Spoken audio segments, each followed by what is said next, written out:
तो क्योर हिजामा सेंटर आप देख सकते हैं दोस्तों, अभी आपको सर के बाल निकालने की बिल्कुल भी जरूरत नहीं है।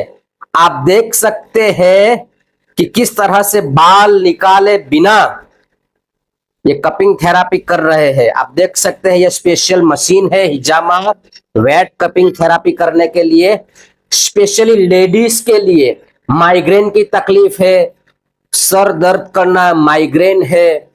फिर ये जो पॉइंट है उसका नाम है याकूफ, जादू, जिन्नात, नजर, हसद का ये पॉइंट है दोस्तों। तो आप देख सकते हैं बाल निकालने की जरूरत नहीं है, मशीन से ही ये हम हिजामा वेट कपिंग थेरापी कर रहे हैं। तो आप देख सकते हैं, आप भी अगर आपकी फैमिली में किसी को प्रॉपर इस तरह से हिजामा बाल को रिमूव किए बिना लेडीज को कराना है तो वेलकम टू क्योर हिजामा सेंटर। लेडीज का हिजामा लेडीज से ही होगा। Thank you so much. Myself Abdul Rahman from Cure हिजामा सेंटर भरूच।